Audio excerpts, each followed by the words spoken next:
Why, hello everyone. Hey, thanks for tuning in. It's GleeCon, and I'm here bringing you another episode of Ye Old Lore of Warcraft. It is getting ye old at this point. We're coming up on 3 years of having done this glorious show, a show where we try to cover every single thing in the universe. We've covered tons of the old books, a lot of the non-canon weird stuff, and in the 1400 episodes that we've done, we've also spent a lot of time in World of Warcraft Classic. We're currently in a complete full quest walkthrough. We're in the Swamp of Sorrows as Horde. Not a very big zone, so we should be able to wrap that one up today with Gleek and Soul, our Tauren Shaman. Stay a while and listen. Okay, so now the reason you look here, this isn't Swamp of Sorrows. We are out here. There's all kinds of quests actually here in Desolace, but that's because there's a Maraudon quest which did not technically drop this early. But what we are here for is to kill a sea giant. So in Duskwood, there's a little station, camp, whatever, I don't know what you want to call it. An outpost where there's a couple like weirdo Forsaken out there that are being sketch. Supposedly a human happened upon their little outpost. The Forsaken, before they really noticed it and were able to take the human out, like a scout. Some orc scouts came and bludgeoned him, took him, and are preparing to question him. And the Forsaken want to help out in the questioning by creating a truth serum. So that's what we're doing right now. We had to get a lot of Shadow Panther hearts. We had to get some fungus from a Mire Lord, and all that is left is a tumor from a Deep Strider. The Deep Striders are these sea giants that you see randomly wandering around Desolace that are way too strong when you were first in Desolace. Maybe not even, but they're tough. They're somewhere in the ballpark of 40, but we are level 45. We're going to be able to handle business when we find ours, but typically in this hilly area, even though it's not shown like that on Questy, I've had a lot of success like in this area coming up through here. So that's where I'm going to begin my hunt, like where it's kind of hilly but flat enough to walk over. So that's I've both times I've previously done this, that's where I've found the sea giants. So that's where I'm gonna go back to that well. And then another time I was in here and someone was looking for one, and I suggested there, and they found it there too. So I just think it's I feel promise. And if we go this route, and then we're just going to be doing some 1v1ing against sea giants, which we got to get used to. We're going to do that a lot in our life. In Stranglethorn Vale, I think you have to do it at least 3 times. Maybe I'm forgetting one. But all right, so I kind of crossed over here. I think this channel of rock or whatever is where I found some of the paths. So we just need to draw distance on my computer to pick that up. I like this computer. It served me well, but I am also, I mean, I'm not going to be getting one anytime soon since I just had to have some big expenses, but something to consider. All right, I didn't find one in my normal path. Perhaps we'll still get one. I haven't given up. And then we're going to hit up the, because it does look like there's a gap where they don't appear right there. I don't know. Just north of Maraudon, the Valley of Spears, where we did the grinding to get the Gulkus and Magthar quest chains, killing that Khan Ratha, maybe? It's a leap week. Set your clocks up 15 minutes. Okay. Oh, silly. There's no such thing. Don't believe those fools. I remember when I was in, I believe it was, I want to say it was the summer from going from 9th grade to 10th grade, because it was right before I was going to be turning 16, I think. And I went and worked at my dad's shop. He's a welder, so I went to go do basically grunt work, and the deal was I would work for him wage-free, but he would kind of on the books put me down for the wages of whatever a normal labor minimum wage, and then at the end of the summer he would just match. There's a guy that we need. He would match my pay, and we would all put it towards a car so I could have a car when I was 16. That was the plan. But the whole point of that was, all right, I need to set some totems up here. The point of said story was that I was doing work for AP English over that time, and I had to read a book all about leap years, and he just hit me with a quite a hit. Okay. Yeah, I'm going full offense, if you can tell. 30 seconds until my whatchamacallit wears out. I'm gonna hit him with a stun so I can get a heal off with little to no interruption. Okay, cool. Yeah, we got him. So, not too much drama on that one, so pretty nice. Alright, and that is his tumor. Disgusting. Alright, we're going to now hearth back to Orgrimmar, and we have a couple other things we have to travel, if you remember from the end of that last episode. I see it's glitching out and showing that I still need the tumor. It's wrong, I have it. It's right there. Okay, see, now it fixed off. Alright, we do need a couple other things. First of all, we need to Zep back over, so we gotta get into Zeppelin form. And then we're gonna need to travel, so... but in that book, I can't remember what the name of the book was, but it was essentially... I think this was all coming around the time, like, the Millennium was gonna be coming out soon. Like, this is probably, like, 1998. 2000... So I would have started junior year in 99. Yeah, so this is mid 1998, so Y2K is like a thing, and people were thinking about it all the time. If you're too young to be a part of that, well, people went bat poop crazy because they thought the year 2000 was going to either A, bring about the rapture, or B, cause every computer on Earth to crash at the same time.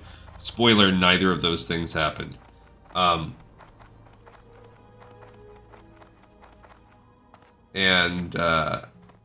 But anyway, so it was not really about that so much. It was just cashing in on that, on the fervor. Now, we could go to Gromgal.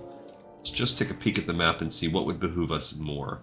So what we really need to do is, we need to go back to Swamp of Sorrows, which Gromgal would be the key for that, but we actually need to hit up the Hinterlands first. So we really want the Undercity. That's a shorter path. And then we're going to be flying down to Badlands and then further flying there. So unfortunately, there we go. This is the boat airship for us. But I talked about why we have that in the first place. I talked a lot about the King, whatever it is, whatever calendar we're using. King whatever calendar. Or Edwardian, or whatever, Roman calendar. I don't remember what the name of our current calendar is off the top of my head. But it also talked about leap years and ultimately leap... Oh, they missed it. That poor mage.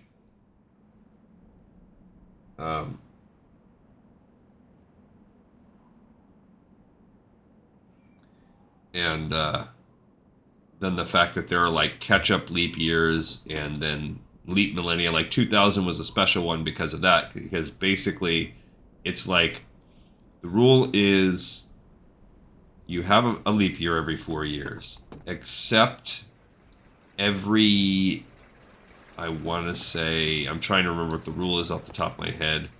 I think it's like but every 10th leap year, you don't do the leap year because it's not exactly a 1 in 4 years kind of thing. Except every 10th time of that, you skipping it. Some kind of craziness like that. So it worked out where like the year 2000 was also, because, you know, we're 2000 years, it's nicely divisible by 4 to multiple powers of 4. You wound up with one of these special cases where it was like a leap year, but that you would normally skip it, but we're not going to skip it, but we're going to skip not skipping it. It was like one of those. It was like where all the different exceptionalities all poured into one. And it was memorable. For my little kid brain, when I'm not working in the welding shop back at the apartment. Now, that's enough real life. We're landing here. We're only here so that we can take a flight path. This flight path is going to... We've never been on this character to the Hinterlands, and we do have some fishing to do. So we are at 220. 225 is going to max us out. When we hit level 46, we're going to actually have to do the Artisan Fishing quest. But that's not for this episode. That'll be a couple away. But we're going to go and fly we're going to fly as close as we can get, which is going to be the Hinterlands. When we land there, then we can come down here, go up the path, and make our way over. We need to talk to the Atal'ai Exile, so we're going to make our way down to talk to that dude. And then we're just going to keep on going over to Tusk Village so that we have a flight path there for the future. And I'm also going to get some of my fishing done there because it's a nice, convenient port city where you can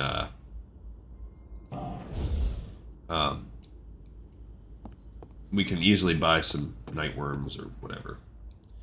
The good thing for us, there's no getting ahead of the game. We're just doing our 5 points of fishing. I was just on my one of my mage, my Alliance Trailblazer character, and I was like, oh man, I have like 3 levels of fishing to do on this guy. I'm going to do that later today.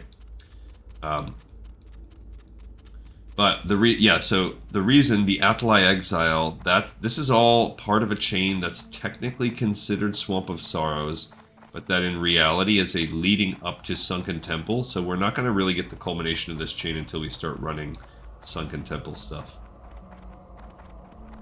LVUI is ready for some updates, it's telling me, down there in the corner, but nothing's game breaking, so LVUI is just more of a pain. There used to be I don't know, like not a server, what do you call it? Like an agent? I don't know. A client. There used to be like a client that you could use to... My brain is just not working today. I'm in a little bit of a fog, I guess. But there used to be a client, sort of like CurseForge. You can use that to very quickly search, download, and install with just one click of the button mods for Warcraft. Well,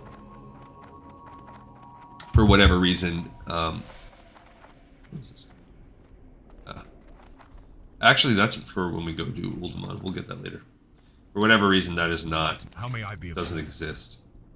We need to go just down to Terran Mill for LUI, but there did used to be one called Took UI, and I don't know. At some point, they decided to stop. So then it was pretty easy. You had to have a separate one, separate from CurseForge, but that's okay. I could just go into that. But they got rid of it at some point, and now you have to manually update it, which is still not the end of the world. You just have to, open your add-on folder, go 5 or 6 steps of folders in to open your add-on folder. I guess I could shortcut just that folder, make my life even easier.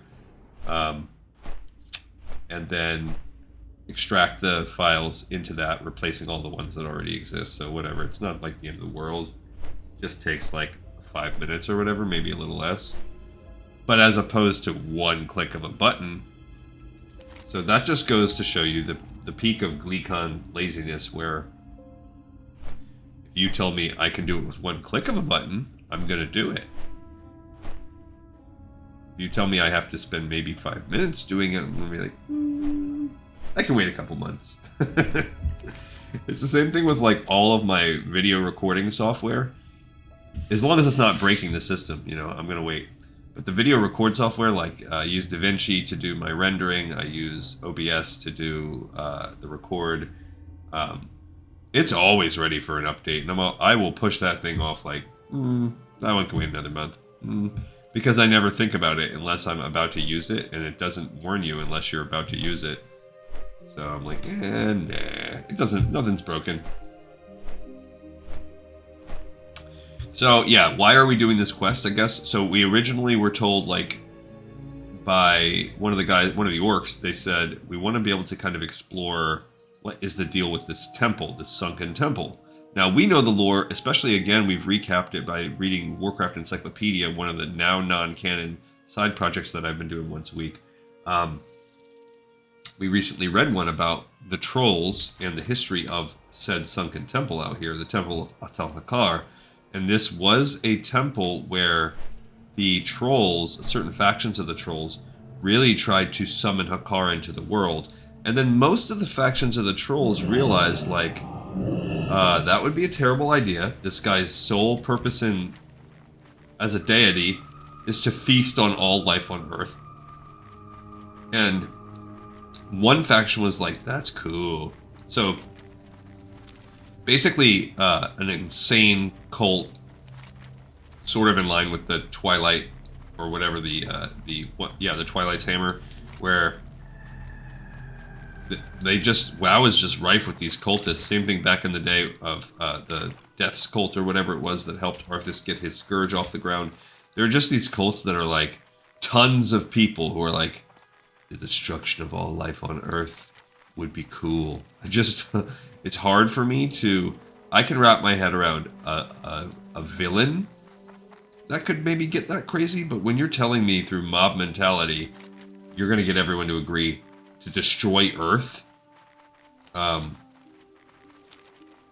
I guess, whatever, like, same kind of thing, we were just talking about the Rapture. I guess if you really had enough people into a fervor, if you spun it that way, to where they truly believed that there would be a better time or whatever, which is kind of, I guess, what the Twilight's Hammer believe, that they need to destroy all life so that the old gods can remake the world in their image or whatever. I don't know. And so here are the named griffins. These guys will attack you on sight. Kurdros and Granistad. That's how you can tell you're on the right track to the Hinterlands, which is Griffin territory, which is Wildhammer Dwarf territory. But we know that that was the temple where they did attempt to summon it. There was a faction of trolls that were helping them, and then they realized, oh my gosh, even these guys are too crazy for us, and they tried to go back and tell the rest of Troll Society, it was a bad idea. We are turning our backs. We don't actually want to have Hakkar. We thought Hakkar was like gonna make trolls awesome and come in here and just like eat our enemies, and now we're realizing like, no, Hakkar just wants to eat like everybody, and we don't want any part of that. But they were like, no, too late. You suck. You shouldn't have done it. So then with no place to go, they're like, well, fine then. We are gonna go back to our ex, and I guess if you're not gonna take us back, then screw you. We might as well burn it all down anyway. So they went back and they decided to start summoning Hakkar. Now, in the process, I believe, if I'm remembering, the green dragonflight, Ysera, saw all this going on and was like, yo, this is really bad. We do not want this. Oh, look, you can skin a griffin. And so she was like, we need to... Come on, dude, get off me. Get back. I want to skin that before... Let's see what kind of leather I get from that. This wolf's going to mess me up, man. Why? He's still chasing me. Maybe he wants to mate with me. I'm a wolf. He's a wolf. But, so Ysera sent her dragonflight basically to put an end to this and then to protect that temple. Maybe it was something about this temple. But essentially they were there. Yes, a heavy one. That's what I need. They were there to stop this from happening. They knew this was a terrible idea. And they were going to act. She's powerful. She could put a stop to it. But somehow in that process, she was corrupted. Her people were at least corrupted. The people she sent. And there was no stopping it. And you wound up with a corrupted faction of the Green Dragonflight where they've been twisted, and this starts to play into the Emerald Nightmare and stuff like that. So for whatever reason, the Green Dragonflight is there, and they are corrupted and twisted, and we have to... And I think at the very end of it, when you talk to Erinicus, you'll learn a little bit why. There's really a lot of cool... I like the Hinterlands. This is one of my more favorite zones. I just enjoy it. There's a lot of tough quests in here, densely packed mobs, both humanoid for cloth people and animal. It's a little bit too powerful for us right now. We'll be doing it. Now we need to find this Atal'ai Exile. So anyway, they were like, go find pieces of this, of any artifacts you can find. That's what the orc said. So we can study them and figure out what is the deal. You'll need these for quest, these feathers. What is the deal with these with this temple. Why is it here? Why is the green dragon flying around it? What's going on? So we found those pieces, and he's like, well, I don't know. Like, I still don't know. But there is a guy who used to be part of this group, the Atal'ai, and the Atal'ai are the ones that wanted to originally summon him, change their mind. They're that faction I was telling you about just now, the kind of snip, snap, snip faction that now they do, now they don't. We're going to help. Okay, you won't take us back. Well, then screw you guys. Screw you guys. We're going home. That whole thing. So as you can see, though, there will be some quests we do here that are quite hard in Shudra lore, but... Whoa. Whoa. Who's this dude? Okay. He is a rare.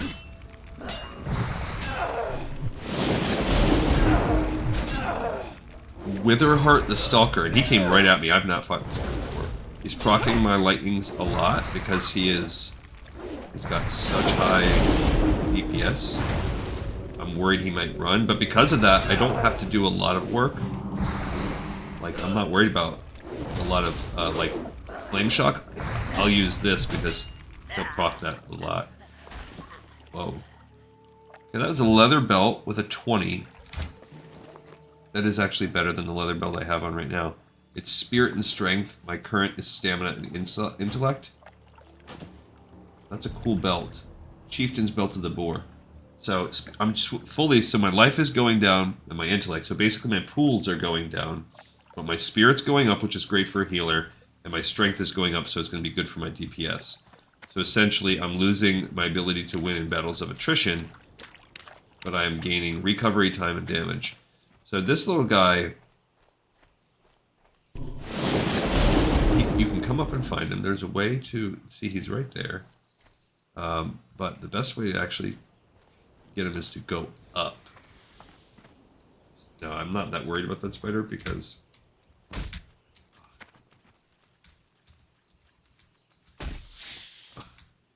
There you go. We can get up here, and then it doesn't know what to do. Same thing, those guys don't really know what to do. Maybe they will try to get me down here, I don't know. But here he is. You have to come here, brave or foolish. You bring me the summoning artifacts of the Atal'ai.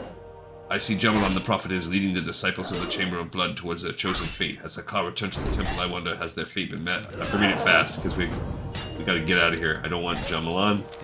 Don't want that quest right now. Oh my gosh. Okay. Oh my gosh. I don't even have any... There's nothing I can do. I'm gonna die.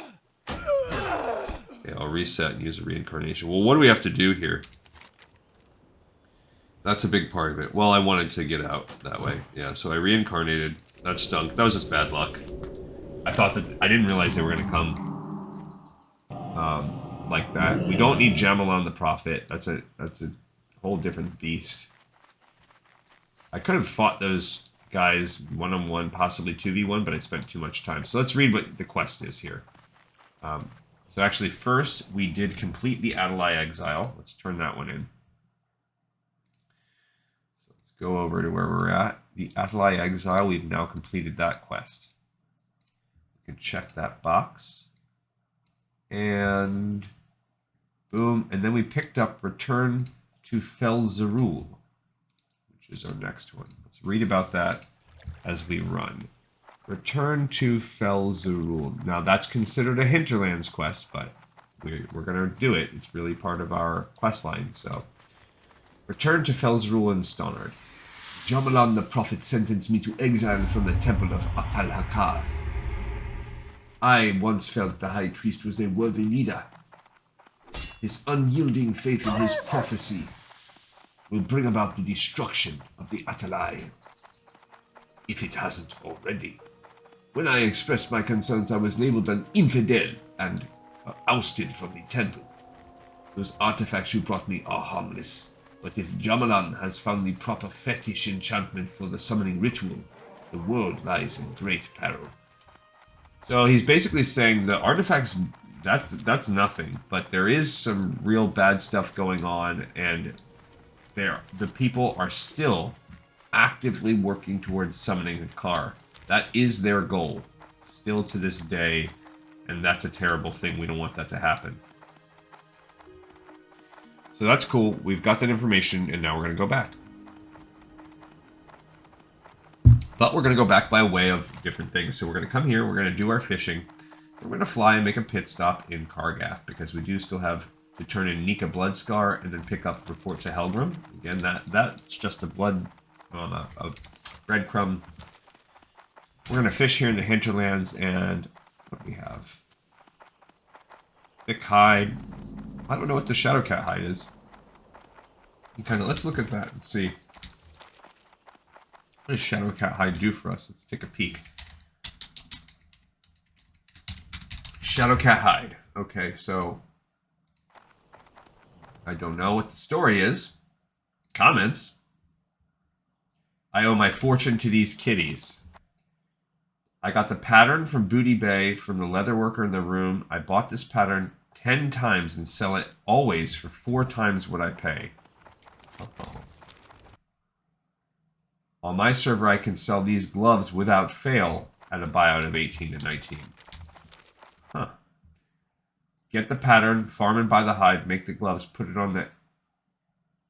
I've never put more than 1 pair. They won't look... Never put more. They don't look as rare. Gotcha.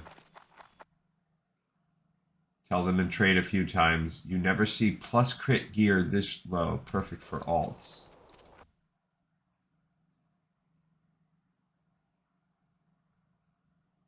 So it is a reagent for the Shadow Skin gloves. I guess it will also give us the Dusky boots. Shadow Skin gloves require all those things. They're a leather. I see, it's because they get plus crit. So that's what's... Now, I'm actually messing up here. Oh, no, I'm not yet. We want to go on this side path down here. So that's cool. They're leather plus crit gloves. I mean, so basically what this is telling me is save those. Save those hides. Oh, that's a wolf.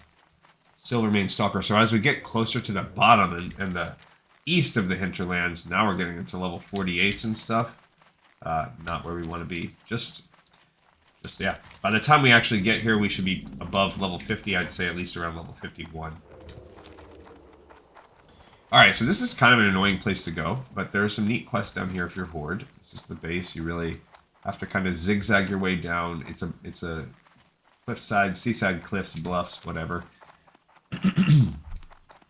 And this is where we will fish.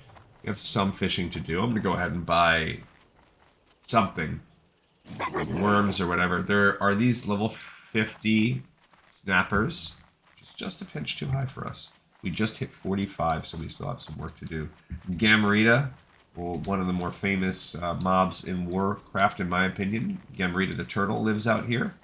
There's a quest to kill her. There are these little bottles. Poopy Popos wine or whatever they're called. So Stranglethorn Vale will send us out here. We will be popping in, now that we're at this level, mid-40s. From this point on, from time to time, we're going to be sent up here to Hinterlands because the game likes to kick you into this area, and that's okay. That's just how the game works. It's multiple different ways to get you to come explore the Hinterlands. We did use one of our Ankhs. This guy is blacksmithing and supply, so maybe... If it's broke, Slagtree can fix it. Yeah, 20 silver it cost us, but we made more than that just off the belt upgrade. Now there are no, other than white spider meat, tender wolf meat, tender crab meat. Yeah, there's nothing, no meat we need to hold on to. Large fangs. Still think that's unusable. We don't need those. Don't need that. I do need that. Yeah, we need those hides. Oh, I should probably take a peek and make sure that... Yeah, I don't care about that. I should take a peek and make sure I don't have any heavy armor kit applications I need to do. Gloves are good. Pants are good. Boots are good. Chest is good, so no. So I haven't upgraded any of those in a while. Alright, so I think right around here. We got to look for a person that will sell fishing supplies, basically. Maybe it's someone down at the base. This is also a place, look, there's a riding raptor. Probably a place you can buy raptors from. Fishing trainer and supplies. This dude. Okay. What you want? I would like... Can you teach me something? Nah, that's a psych out. I like his little fishing hat. I would like to buy... Let's just... What does this do? Fishing by 25? That's probably good enough, but just to be safe, we'll buy some night crawlers. And let's do it. Now we're going to start fishing. We're going to apply the night crawlers to our fishing pole, and we're going to fish to our little heart's content. We need the final 5 points. That will get us ready. We're actually technically high enough to do Nat Pagel's Artisan quest line right now. But we won't do it quite yet because we have a little bit of time, and it's a pain in the butt, so we want to push it off to wherever we can.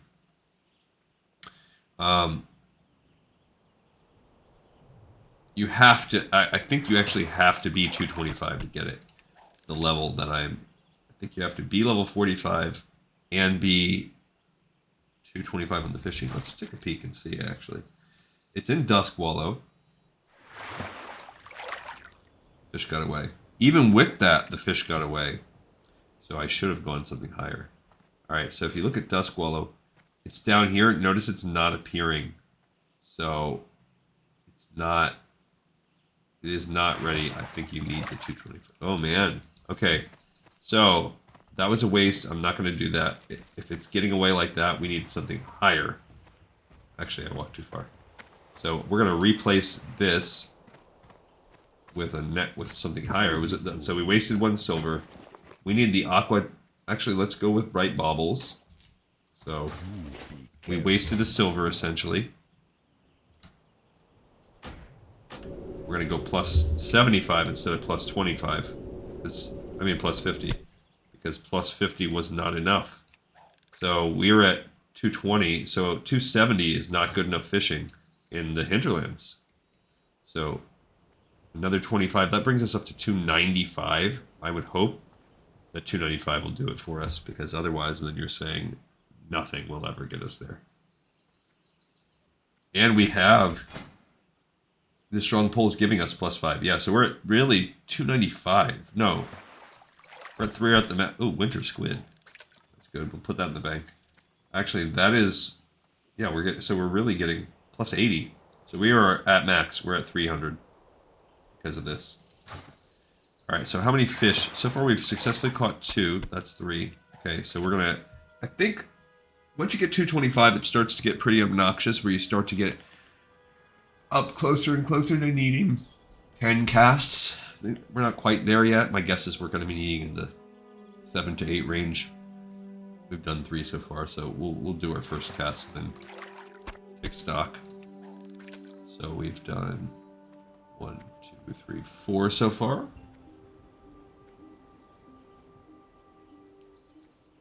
And we can do a little bit of quick napkin math. 5th one. I don't know what the heck the raw spotted yellowtail are for. I've never had the recipe on that on any of my characters. Maybe once upon a time. Hopefully at some point you can find some. It'd be great if we could because I would get a lot of fishing. But we're already at 240 or 255 on fishing. We'll be fine. We're going to max fishing out. I mean, we're going to max cooking out. It's not really a worry. 1, 2, 3, 4. Okay, still no point. More yellowtail. 1, 2, 3, 4, 5, 6. So, yeah, we've had 6 so far. Like I said, my guess is in the 7 to 8 range. Probably 8. But well, maybe we'll still get lucky since we're sub 225, and 7 will be what we get. We might have to wind up buying more than 1. I hope not. All right, so 7 it was. So that would mean we would need probably on average 28 more casts at approximately 15 seconds per cast. So we're doing 28 times 15, so 280 plus 143, so about 420 seconds, which is approximately 7 minutes.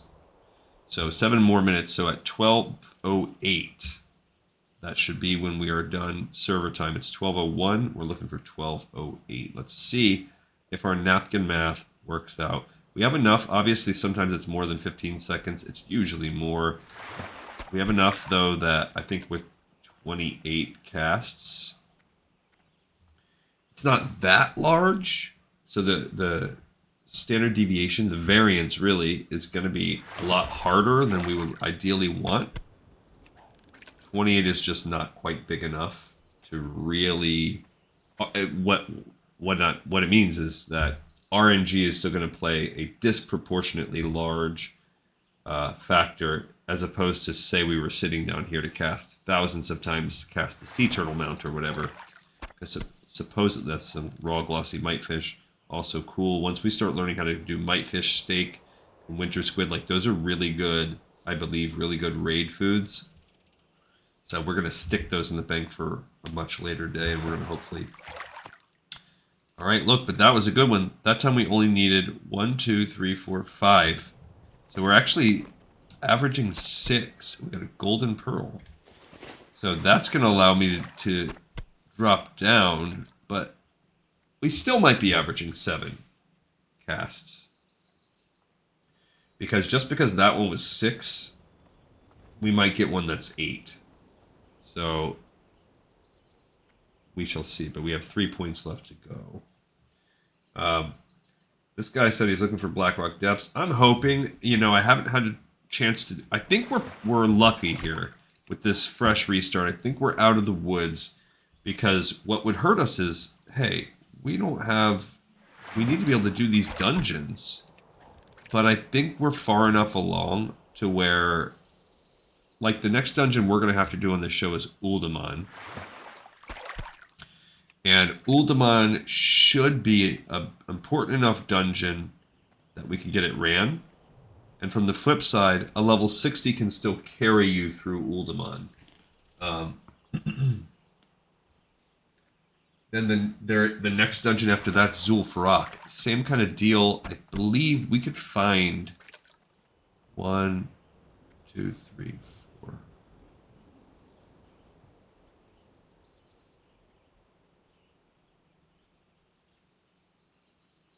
Yeah, this is our 7th one, I think. I think we could still find... Those are going to be our borderline ones. You don't see Zul'Farrak and Uldaman as much, but you do see a decent amount, and we can maybe... See, there you go. I believe that's 7 so far. Because that clam was the last one, so that means 1, 2, 3, 4, 5. No, that's 6. This is our 7th one. We got a 40-pound grouper. That's cool. Nothing you can do with that, but kind of neat. Sell it. All right, so here we go. This is where it's going to the other side. That was our 7th. This is going to be our 8th cast, so we are still going to be averaging 7 if we get it on this cast. If not, that's going to skew our numbers up a pinch. And right now we're on track, if we get it on this one, for me to feel confident still that we're going to hit our 12:08 timeline. I mean, plus it. There you go. Stone Skin Eel. We're getting some good fish. 2 points left to go. Approximately 14 casts. Yeah, so Zul'Farrak, that's it. And then when we do Maraudon, well, there's always people selling boosts for Maraudon. I'm not going to do that. I'm not going to pay gold. For one, I can't afford it. For two, I'm against it in principle. It's annoying to me. But at least that means that there are potentially people that would be willing to help us. Again, it's carryable. It's common. There are multiple parts to it, so, it is what it is. And then you get towards Sunken Temple, and I've already done Sunken Temple a couple times, and I've had no issues. So Sunken Temple and Beyond are all popular enough. So if I go flip over to Dungeons, once you get past Sunken Temple, you're getting to endgame dungeons, which are popular. So you have Blackrock Depths. You have all endgame. In Blackrock Depths, we see that all the time. We will have Scalamance, lower Blackrock Spire, and then Dire Maul. You see people doing that for the tribute runs all the time. Upper Blackrock Spire, Stratholme, there's the undead and live. So all of those will be coming out. Those are the final dungeons, and I'll kind of do a little bit more research about what should I consider the final finale. Dire Maul I'm going to do first of those three because our lore is going to be dependent upon that. But then between Upper Blackrock Spire and Strathholm, which one do I want to do? Which one should I consider the finale to our dungeon runs? As far as zone goes, Burning Steps versus, okay, there we go. That's 1, 2, 3, 4, 5, 6. Only 6 that time. It's the last one. And we are close. It's going to be close because we are 1 minute away from my prediction. And stupid clam. If we look at zones, we would do Eastern Plague Lands to open up Strathholm, which Eastern Plague Lands were, and then Burning Steps would. I'm probably going to be doing Burning Steps before, so maybe Upper Blackrock Spire I'll do before Strathholm. I don't know. I'll have to look and see. They're tied. They're both end game dungeons. I think Strathholm is cooler conceptually. Okay, so we got 1, 2, 3 so far. Should be 4 casts, approximately 4 casts away. So approximately a minute away, and we're at 12:08. So I did not screw up any casts. That's good. Okay, so approximately 3 casts away. It's going to be, yeah, like I said, RNG is going to, obviously, even if we finished at 12:09, that's going to be within that margin of error. So 1, 2, 3, 4, 5 should be within 2 casts. Could be 3. If we get 3, we're boned. Bone in a big spot. Okay. Hopefully this is the final cast, and I'll get in there right under the wire. But yeah, see, the napkin math works. As long as you're consistent. I mean, really, I should up my 15 seconds. Should bump it up a bit because of human error. It takes me a second to go click. Nailed it. Just under the wire. So, we're back in business now. I'm going to sell off some of these real quick. Actually, I can sell it to the fish dude. And then we're going to fly. So fishing is done. We're caught up on fishing. 225. I'm going to sell the zesty clam meat, the 40-pound grouper, firefin snapper, the rock scale cod. But I'm going to save these others. Oh, and the yellowtail. I can't cook any of those. Alright, here's a flight path. Don't forget to get it. Bro, can't you see I'm fishing here? Oh. Alright, so we now need to go down to Kargath. We have one more pit stop along the way. And if you now look, now that we're 225, what is this? Oh, that's more Sparklematic action just sitting out there.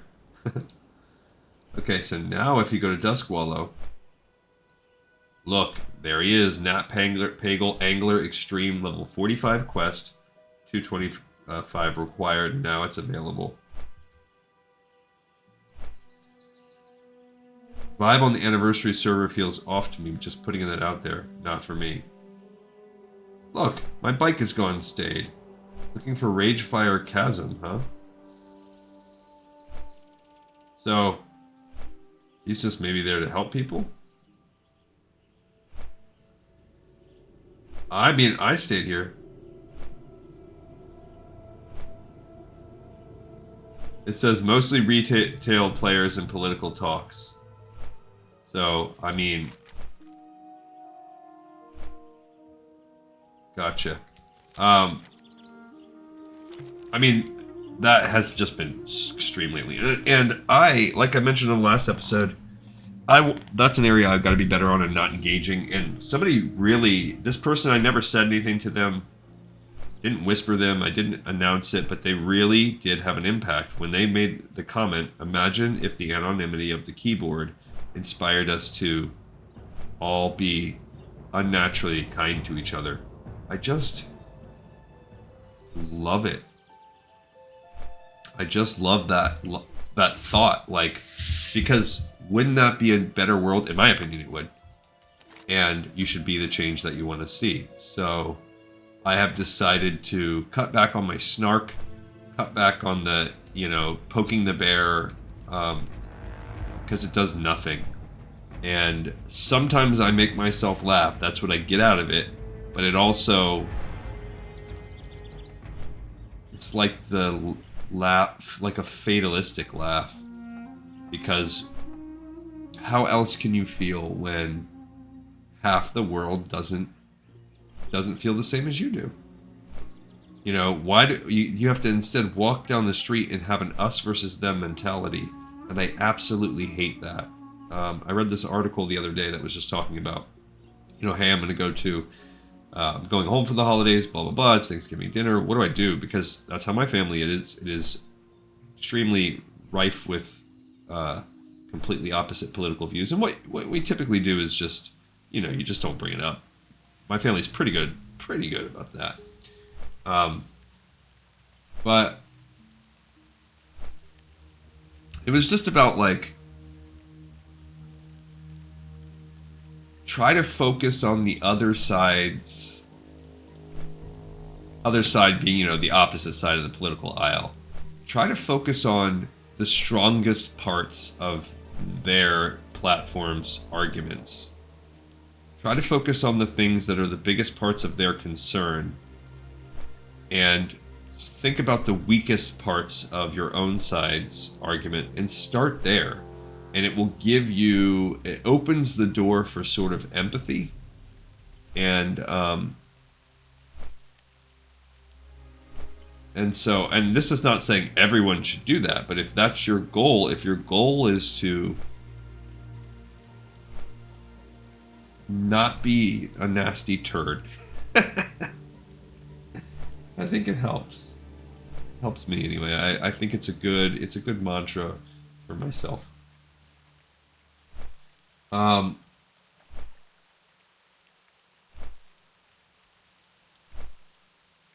This guy says, just as long as the population on WoW are miserable, drunk, stoned, depressed, and trashy, it will survive. That's 99% of players. I disagree. I don't think that it's 99% players. I don't think so. I just think... I think it's really about the keyboard anonymity. I think that's the culture we live in, and I think that brings out the worst in people, because we all have thoughts, we all walk around, and we think less than honorable things about other people. And when you have the anonymity of the keyboard, you might just say those things. And the words still irritate and hurt as much from the keyboard, but it's like it's and I'm sure for a lot of you guys, I'm preaching to the choir. It's like if you have someone at work or that you see in the store or whatever, and you just, let's say they're wearing a political shirt that is the opposite of what you feel, or have a bumper sticker on their car or whatever.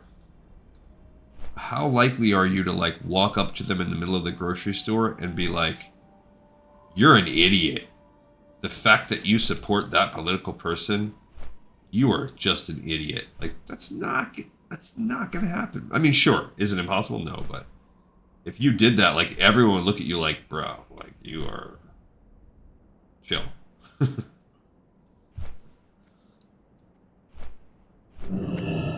So, but we do that online. So I feel like if you wouldn't, it's probably a good rule of thumb. If you wouldn't do it in real life, probably there's probably good reason, and you should, and including to myself. I need to take this advice myself, and you shouldn't do it online.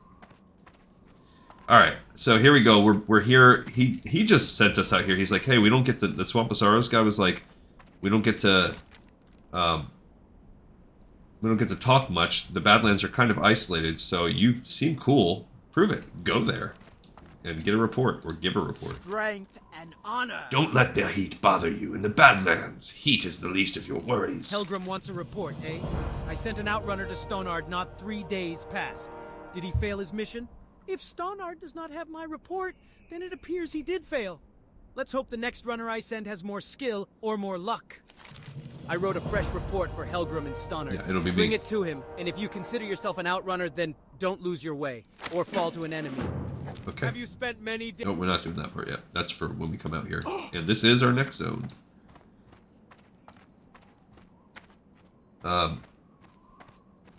Alright, here we go. Where would you like to So fly to? we're now going to fly down to Swamp of Staros. This is our final step. Let's mess about with the spreadsheet as we go. So we just completed Neeka Bloodscar. Thank goodness. That's our lowest quest up there. Completed and then picked up Return to Helgrum. So that we'll check that box when we get there. We will check the box for Return there when we get there. And then it seems like we have a decent amount left. Well, what's our time on? But really, I knew a big chunk of this. Yeah, we're almost an hour in, and that's just travel. That happens with WoW Classic. And because of that, you're hearing me talk, kind of ramble, but that kind of is what it is. I've tried I'm trying to be better about that for you guys too, because ultimately we're here to play this game, and I want to provide you guys with a lore experience.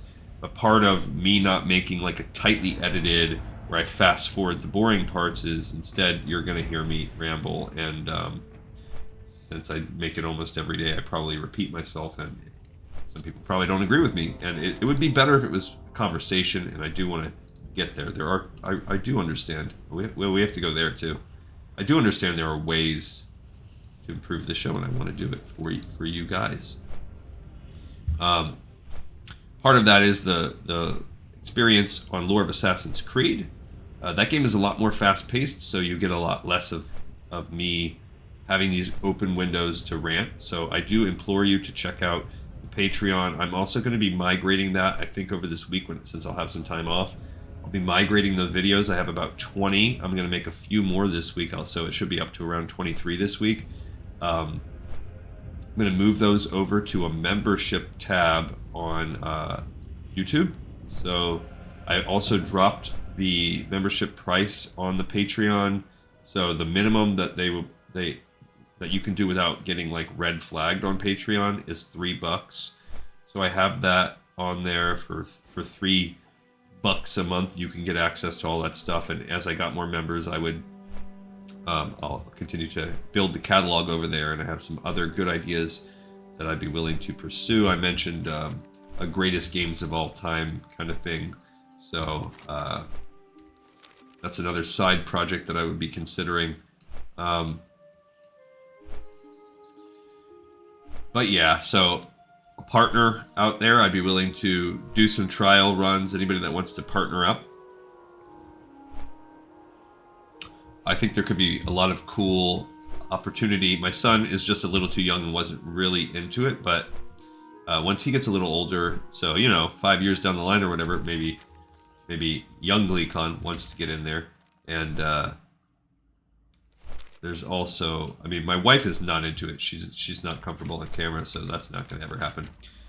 But I've thought about bringing essentially my son-in-law in on as a producer.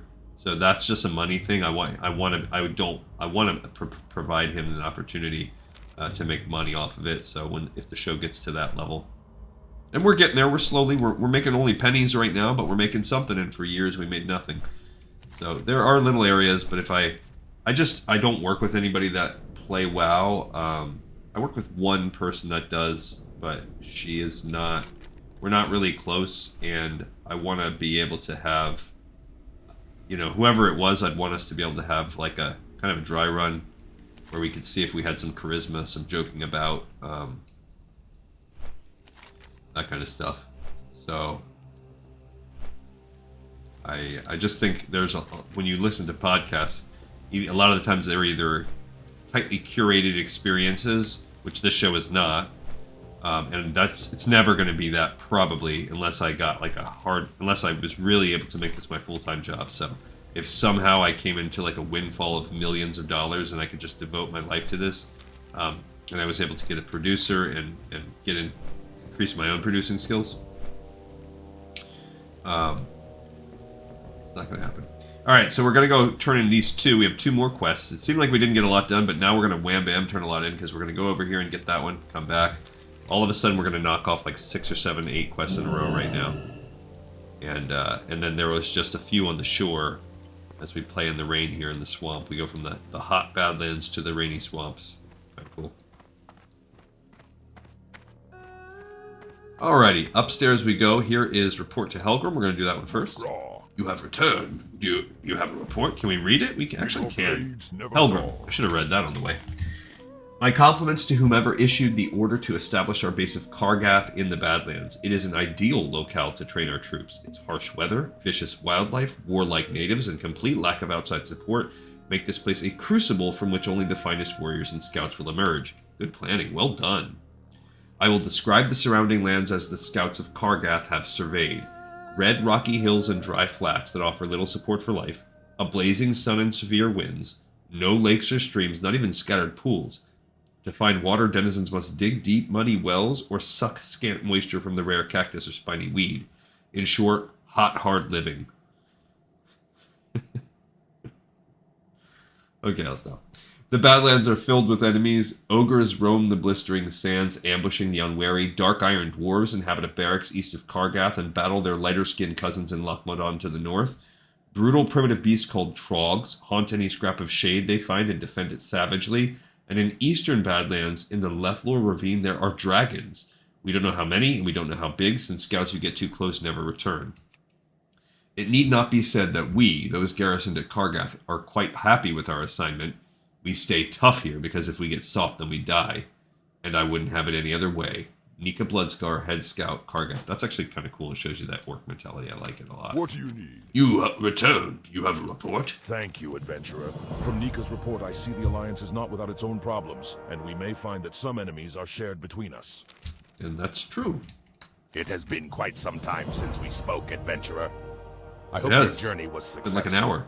What knowledge did you gain from the exiled Atal'ai in the Hinterlands? So he spoke of Jamalan's prophecy? The Atal'ai spiritual leader believes once Hakar returns to Azeroth from the Nether, the god will grant the Atal'ai tribe immortality. Foolish trickery to bring about a premature doomsday, if you ask me. But you say the exile spoke of enchanted fetishes? This concerns me greatly. If these are in fact the key to the Atal'ai ritual which caused this mess, Oh, whoops. we must Okay. understand their So intent- pause. So that quest right there, that's a sunken temple quest. We're not going to be doing that. We could work on it outside the temple, but it's not worth it. We're going to do that one when we actually do sunken temple. So for now, we're going to check those 2 boxes off. So we completed report to Helgrum. That one's done, and then we also completed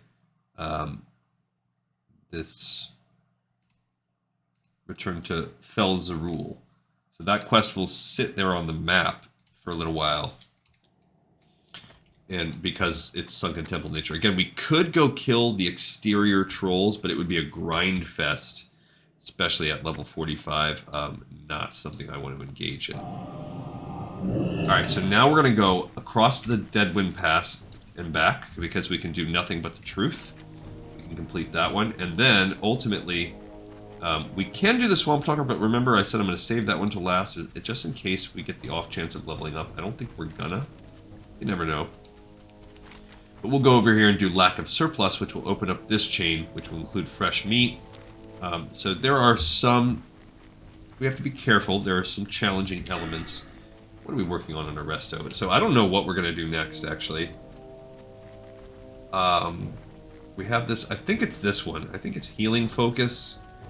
So that will help me when I'm soloing. And I'm just going to give the 1 point to that, and then that will allow me... So that at level 46, and then up at 47, 48, 49, 50, and 51, we'll be doing Tidal Mastery, giving me increased crit to my heals, and also, sure, to my Lightning. It doesn't proc on Lightning Shield, so it's really never going to come into play unless I'm spamming Chain Lightning. If I'm sitting back in a dungeon, which is the only, that's the only time I would be doing that. So if I was sitting back in a dungeon, casting, which never ever happens. So yeah, And then, yeah, so that will take me into 51. Then 52 will be Nature's Swiftness. And then I would need 4 more points. So then I'd be going up into...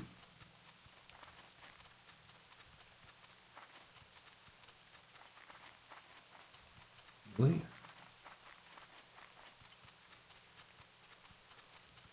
Yeah, because how many... I have a total of 15 more points. So 5, 6, 11. Yeah, we're not... So I will not ever finish Purification. Is that true? Might be. Let's look and see. My Resto Shaman... Oh, it should be Classic. Dang it. Should be Classic. Yeah. See, that's what I didn't want to happen. I was like, I'm bopping over too much. Okay, and I'm doing this.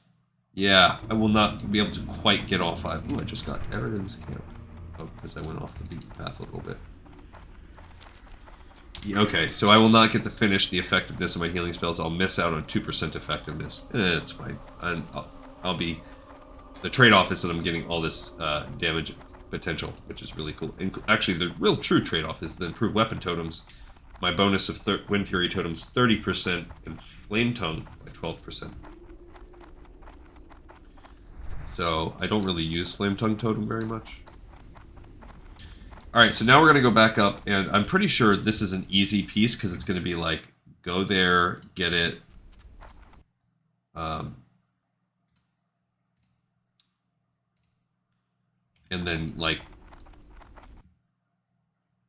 go talk to the other guy, and then go back and turn it in. So I'm pretty sure this is going to be one, bam, bam, bam, bam, bam, some more quests all finishing right now. And then we'll go deliver this truth serum. And then we're going to go back out and go down and deliver the Lacus surplus.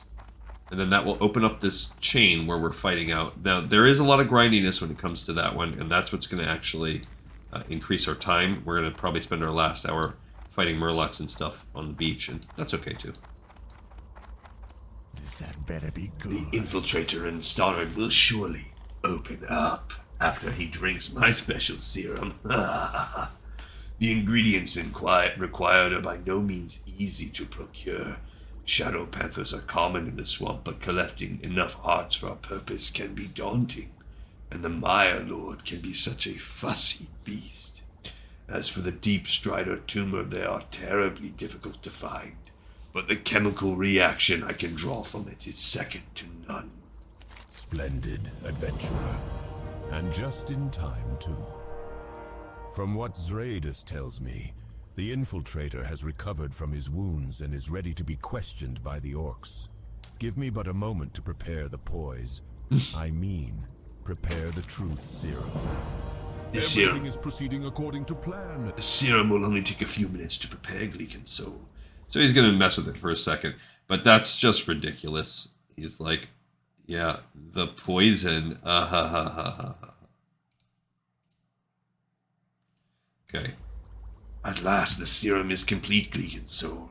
Now come closer. We must talk. Everything is proceeding according to plan, adventurer. I want you to give this truth serum to Deathstalker Zraidus, and he'll show you how Lady to Gleekin administer special. it properly. Ha ha! Ha ha! This had better be good. I hope you have proven yourself of use to our dear friend Apothecary Faustin. I knew old Faustin would come up with something good. You were a tremendous help, no doubt. Now let's get down to business, shall we? We need to operate with a certain amount of discretion. After all, it's not like you're going to waltz in there and convince the fool to drink Faustin's concoction here, right? But if there's one thing those humans cannot deny, it's the booze. I'll take Faustin's serum and mix it into this ale. I guarantee the poor sap will show no reluctance when it comes to chug-a-lugging a brew. Make haste to Stonard in the Swamp of Sorrows, adventurer, and keep our little mission nice and quiet. Alright. So, yeah, keep our mission. Basically, do this. Don't even tell anyone you're doing it. Like, he even just called it a poison. Come on. You don't have to stare at the camera when you give your monologue. Like, I get it. We get it. We get it. Okay, so pick up, drop off, pick up. Alright, so now we're going to go back and finish that chain. Still a fun little chain. Despite them hamming it up a little bit there. And then we'll be able to turn that one on in too. So now you can start to see things kind of shaping out when we look at the list here. So we have Lack of Surplus ready to be turned in. And Lack of Surplus 2 is not going to be going yet. And the fresh meat we still need to work on. Threat from the Sea comes after it's tied into one of those two chains. So that's the Murloc. Continued threat is just it's grindy because like Threat from the Sea, I think that chain is like kill the Murlocs, and continued threats like do the same quest again. It's kind of annoying. But we will be wrapping this one up, and then Swamp Talker is we just have to get that thing to drop, and then A Tale of Sorrow I think is literally just the second part of the story. He'll tell us more of his story. But we should be able to wrap it. The meat, monstrous crawler legs, we're going to grind those out while we are killing Murlocs. But that's what the back end of this whole episode's going to be about here. So now that we are getting close to the end, we are just over an hour. I do want to finish this episode today. If we were in our hour-long format, I would turn this one in and break, or turn that one in and break, but I think that we are in a spot where we can finish this within an hour. So that's kind of where I want to put us, and then that will allow us to start Badlands and Kargath on the next episode, which will be cool. So if we get some time, some grindy walkie, we can start looking at that. We might as well do it right now. So anything over here, Mageweave, no. So there's Deadmire, that's Dustwallow Swamp. So Thunder Bluff, we do not have to return there. Those are dungeons, so we're good there. Good there. Now, Necklace Recovery and Ripple Recovery. Not Ripple Recovery. I think Ripple Recovery is... I don't remember, but it's not. But Necklace Recovery is. So we are going to have to hearth back at the end of this, because that quest we're going to need to pick up. You Too Good.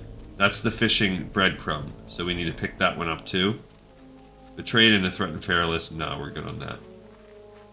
So we'll need to pick up You Too Good and Necklace Recovery and Ripple Recovery. Or just Necklace, I mean. Because it's called a dungeon, but I'm pretty sure it's an exterior to... We're going to be working Badlands quests and Uldaman quests in the same batch. Okay, and then if we come up here... No, I'm pretty sure the Zinj... I don't remember. Well, I'll double check, but I think that one is... Goro Crater. That is one we need. Lines of communication? That's Hinterlands. Yeah, so we have at least one in Undercity that we need. Alright, here's the dude. Oh, he's like surrounded in a little cage. Hey there. Please have mercy on me. I have information that goes beyond Alliance boundaries. While I am no sympathizer of the Horde, there is political treachery going on that must be revealed. A drink for me? How kind. It's been days since they've allowed me to drink. Let me drink this down, and then I'll tell you what I've learned. That was refreshing. Now, there's information that needs to be told.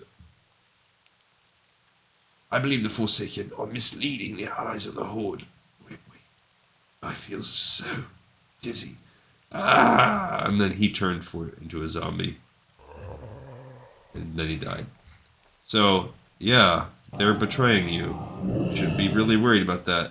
Oh wait, they gave you a drink to give me? He writhes in pain after taking a big swig of ale. So we've killed him. And protected the Forsaken. We've protected because the Forsaken, he's basically saying the Forsaken do not have the Horde's best interests in heart. In fact, they may be actively working against some of the Horde's goals. And that's true. We see that play out all throughout many of the expansions. The Forsaken are definitely crap allies. Okay, so that one's done. And bam. So we have completed the nothing but the truth. Some of these we gotta put away where we can. Oh, I need to sell that hammer. While we're in the exterior, I'm gonna kill a couple of these Murlocs because we might get lucky and get the drop rate, a higher drop rate on them. I think that some of them pop out, so I think they have a chance. I'm not 100% sure though, but if we see any on the way, I'm gonna go ahead and pre-kill some. But that might be like showing it right there, but it's really that they're underground. I think that's actually what's happening. See, because if you look at these ink spewers, that's not really the kind that we need. We need a specific kind. Yeah, not even the flesh eater. Oh, it disappeared. We need swamp talkers, which are in that cave, and I think are level 50. So it's going to be a little bit annoying, but it's still doable. We'll hit that up on the very, very end. I think sometimes you might see one that kind of pokes its head out.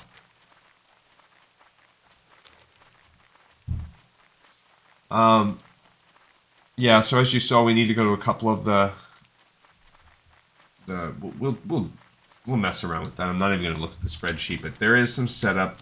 Badlands and Ultimate are going to take us a little while. All right, this little base here, I think in retail there's like some goblins and stuff out here with like a rocket. Tokar, Loktar, shaman. Traveling through the swamps isn't a risk taken lightly. You are brave to test your mettle here. Ah, wonderful. Fresh meat for the fire tonight. Thank you, adventurer. You've helped make the coming nights more tolerable. The fire burns bright and our stomachs will be full. It's a pleasant surprise to have you bring us a shipment. Dar's not the most attractive orc anyone's laid eyes upon, but at least his attitude reeks far less than his smell. Okay. With the threat of Murlocs along the coast, we're stationed out here to protect, or warn if the force is too large, of any coming threats to Stannard. It doesn't give us much time for relaxation, and we could use some more help if you're able. The Sawtooth Snapper's claws make for fine weapons when properly prepared. Bring me some of their claws, and I'll see you're rewarded with one of our weapons, and thanks for the fresh meat and the good company. Alright, so what we see happening here are, well, one, lack of surplus. We've finally turned that one in. I can also spread a little more. It might not be that far. We might have to delete some, but that's okay. Okay, so we've turned in lack of surplus 1, and now lack of surplus 2 is still a little bit easier than the ones that we've already completed. It's to kill the biggest of the baddies, the biggest of the gators out there, which appear along the swamp. So we're going to do that. We actually, I feel kind of bad. No, we didn't have to kill these. Or did we? I don't know. Maybe they're having us kill more. So we're going to head back north. Maybe we did need to kill them for their meat. Can't remember. Maybe I do think we needed to kill the good snappers, but there's nothing you could do because we needed the snapper meat. So it's this Swamp of Stars is, I guess it's very redundant. Like they're like, okay, you killed the snappers. Well, can you kill snappers? Oh, thank you for killing snappers. I need you to kill snappers. So we need more. Like I could have been doing this the whole time, but whatever it is. It is. I do want to kill some of those fresh meat, but we can wait. Again, this is not sending us out to the shore yet. We're just going to re-kill these dudes. Hopefully the drop rate's not too bad. We only need 6. So we're gonna. Luckily, we get to collect leather doing it. Did not get it from that guy. And we'll just. We did get a heavy hide. That's good. Yeah, so the RNG again. We live in an RNG world where we play World of Warcraft Classic, so hopefully it's not too terrible. And we can get. Oh, you know, that's another thing. We might start Nat Pagel's questline. If things drag on too long with this, what I think I'll do is I will take the next episode to wrap this zone up if it starts to get too long, and then we'll also go ahead and do Nat Pagel's questline on hers, as well.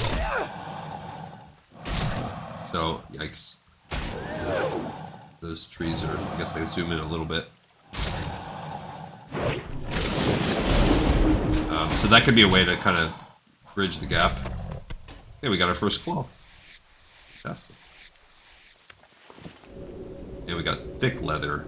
That's our problem, is that this happened, I think, earlier for us too. We're not getting leather at the rate that we want it.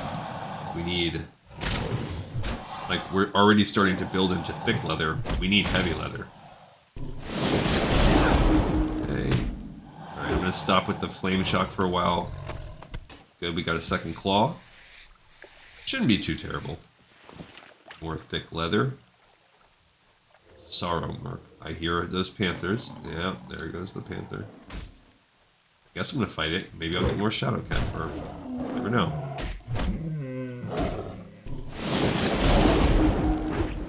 Yeah, I'm gonna save it. I'm gonna save it for lightning shield and heals. Cool. What about shadow cat fur? Nope, but I did get heavy leather, so I'll take that. Alright, so yeah, we're just in hunter mode now. Full on hunter. We will get, actually, a great opportunity. I'm not going to stress very much, because once we get to Stranglethorn Vale, oh man, the skinning is real there, and we have a wide variety of tiers of skinning that we'll have to do. Like, we'll start when we hunt quite low, so we'll catch up. That's a, if you're a leather worker, that is a questing, leather worker's questing paradise. We'll have to kill so many gorillas while we're there. There's a lot to be able to work quite a bit. And like the guy says in Booty Bay, there's that Shadow Cat recipe. We will be exploring Booty Bay fully when we finally go there. But now, every time I go there, I'm going to peek around for that. And we got a third one. That's pretty good. Halfway through the claws. Keep getting thick leather from them. There are also these green wormkin off to the side, so I'm trying to be careful. Just past some more blindweed. Again, this is blindweed. Probably blindweed capital of the game.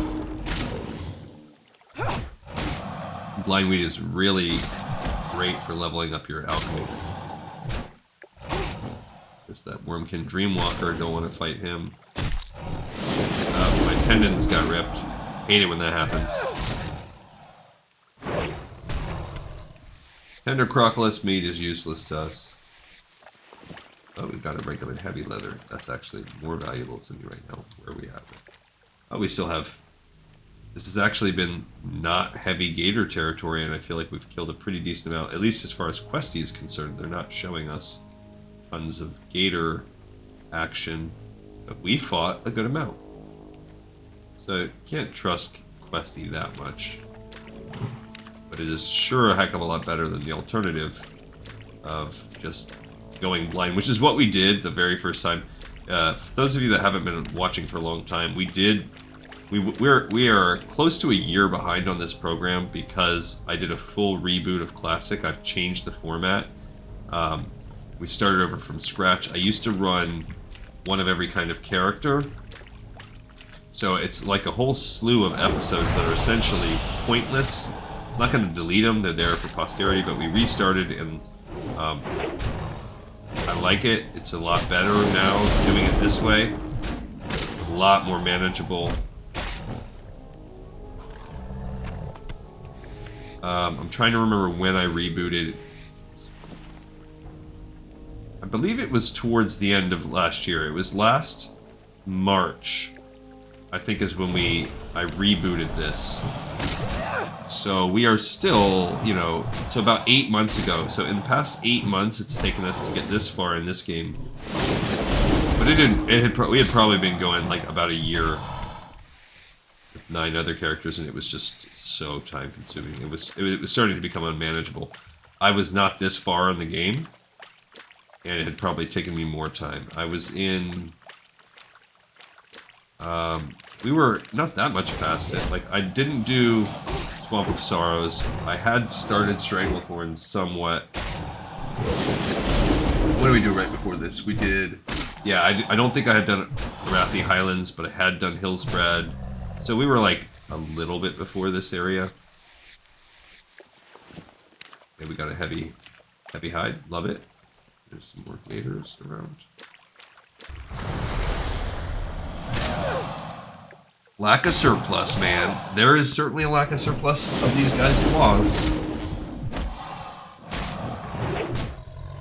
Okay, good. We got our fourth one. 2 to go. 2 to go. Getting heavy leather here and there. Okay, I think we need to probably bust a heal.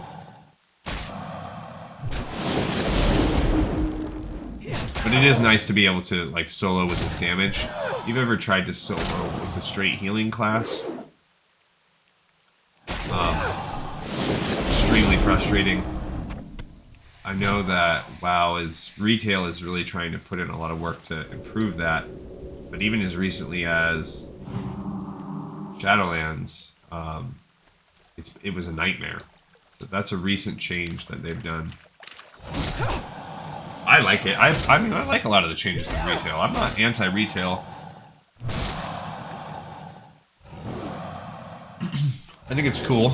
I'm just a completionist. And I really had not experienced a lot of this previous lore, so I think it's pretty cool. It's going to be fun. I like the before and after. I like what we're going to get into eventually. But I'm also enjoying this journey as well. Alright.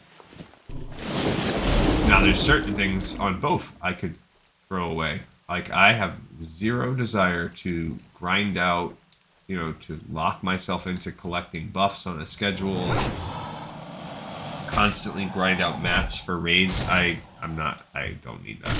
I don't need that in my life. I'd rather just, if I was going to raid, I'd rather do it without, like, spending all week getting ready for it. Like, there's other things to do. You can play alts. Alright, we got our 5th one. I just feel like, for me, I don't need that. But I guess if raiding was your life, then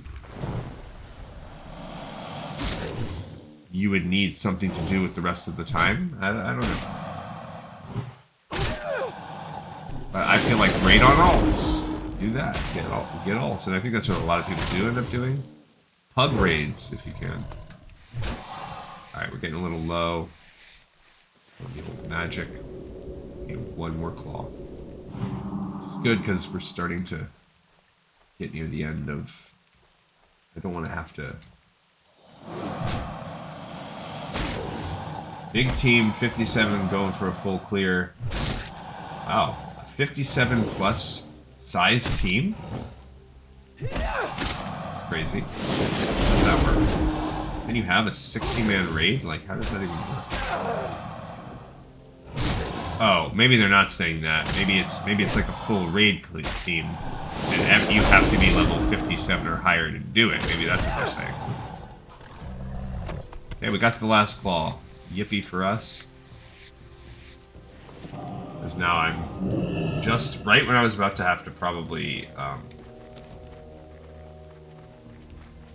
use some resources. Alright, so how's that spreadsheet going? Lack of surplus, we're about to turn that one in. Second round. And now it should start sending us out to the sea.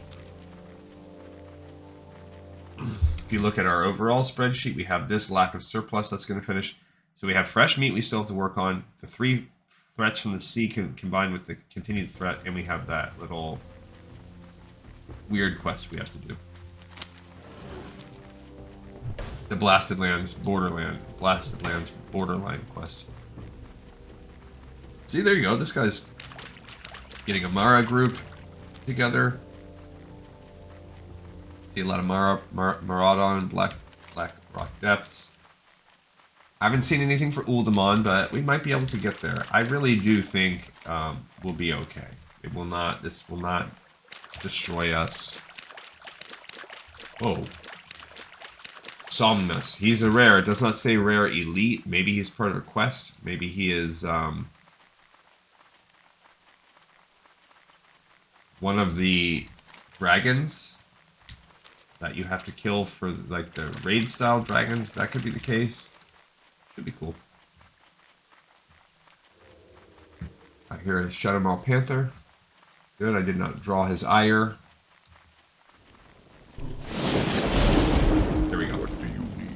good mead, a warm fire, an army of orcs, and an arsenal of weapons.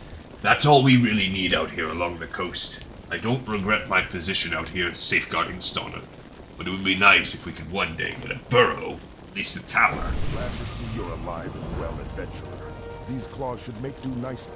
The more weapons we have at the ready for attacks against us, the better off we'll be. I'll get started on your weapon as soon as possible.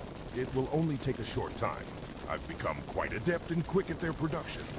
Alright. While I begin work on your weapon, why don't you talk to Qatar? He mentioned needing help with patrols along the beach, and I'd rather see you keep your wits and weapons prepared instead of getting drunk with some of the other louses I share this camp with. Alright, so good. That one's just going to be a Lady Gleecon special. Lack of surplus 2. Done. And then he is giving us the threat from the sea. So this is just going to be, hey, go walk over and talk to this guy 5 feet away from here. Don't call him over or anything and just continue the conversation. No. No. So this guy is out here, Qatar. He is literally just staring at Murlocs like a creeper, but... Be silent a moment, adventurer. Even over the dull roar of the sea, you can still hear those disgusting gurgles from the fishmen. I have no love for the sea, nor any creature I've seen come from its depths. It is a powerful but blind mistress, callous and brutal.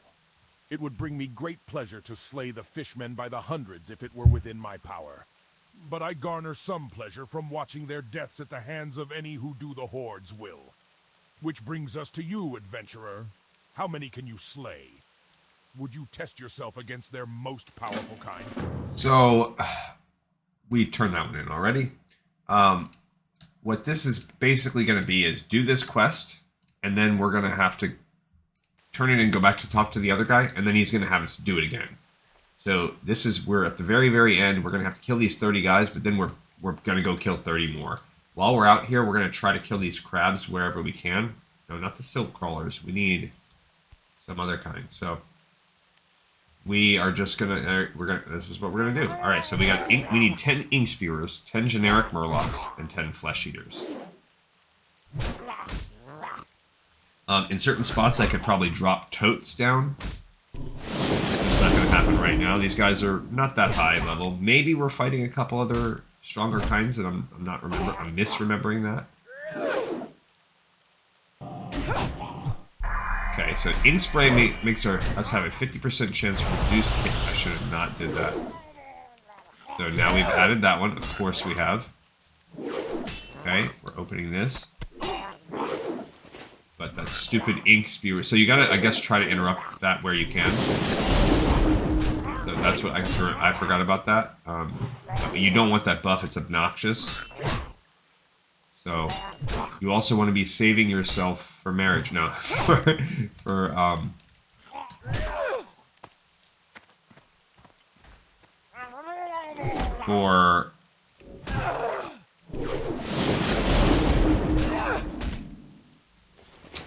Earth Shock. You want to make sure your shocks are available, so I don't want to use any of these flame shocks or anything because I need my shock global cooldowns to be ready. We need healing where applicable, and just, yeah, we got to be ready to interrupt the ink spew. And then we won't, so these guys will be annoying. Yeah, we can't, that's alright. When he runs that way, it's fine. Gosh, forsaken. The big mouth clam. This is really going to hurt me on Clambot 2000. Oh man, I wasted that. I'm trying to go out there because we need monstrous crawlers that are out in the ocean. So I kind of want to make my way out there. We also need the flesh eaters. So we gotta find where those guys are at. I actually kind of want to go out to the sea right now.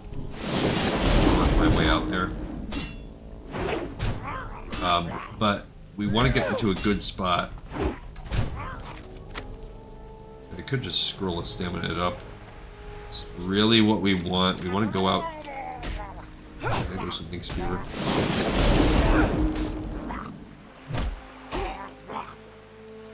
I say this guy just. Yeah, I'll at least put that up.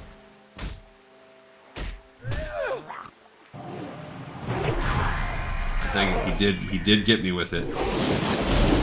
I'm gonna just go ahead and get my healing wave off while I waste some of that time. just dropped the defensive totem because why not? Yeah, he got it off before I could interrupt him. It's fast. You gotta be ready. You gotta be ready on it. So it's not pleasant. Guys are annoying.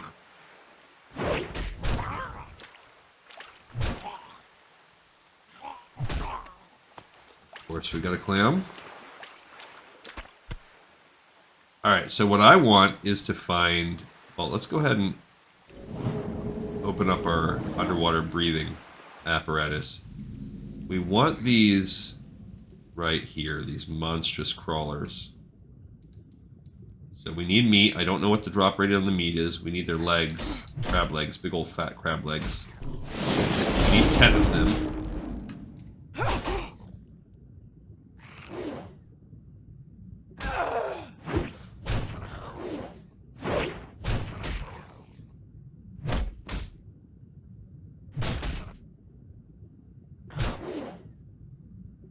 And these guys are kind of high level.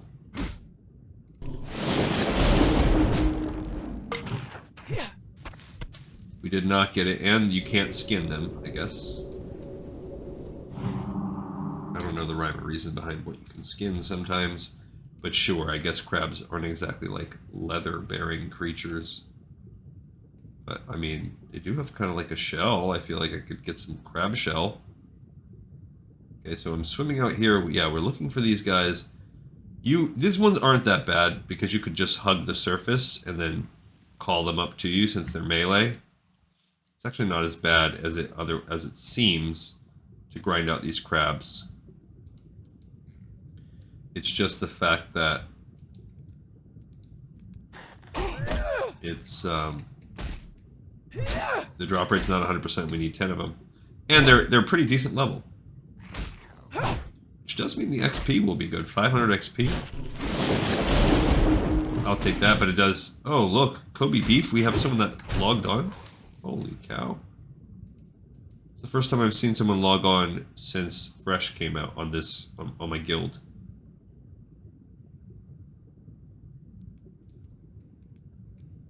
I'm gonna go a little bit more offensively this time and see if it pays off. Still no luck on the, we haven't even gotten one leg to drop yet, so I think this will be my third one. It's not like that crazy.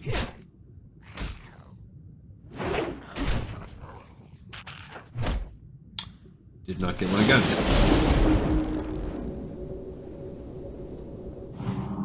And then we'll work on Murloc slaying. Now that I actually had that thought about the fishing quest, I'm not as adamant about us automatically finishing this. Because I can make a third episode out of this with the fishing. I do kind of remember doing this now.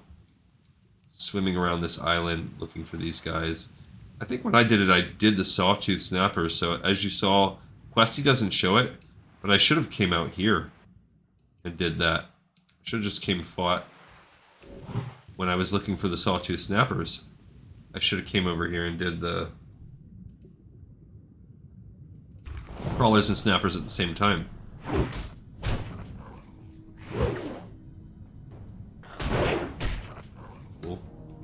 Alright, we got our first monstrous crawler leg out of 10. Yeah, they're everywhere. Snappers and crawlers.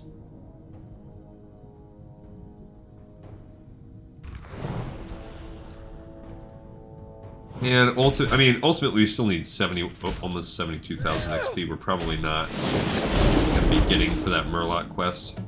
It's not going to be happening anything easier. Alright. There's another one out there. Yeah, I think that's probably, because this is so grindy, killing these Murlocs is so grindy, I think that's what's going to end up happening. Is we'll make a third episode out of this soon, tomorrow, but we'll also include the fishing quest line with it. But we're pretty deep out here, and it's fine. Because we have that water breathing, like, we're going way out to the fringes. See another one over there I want to go get?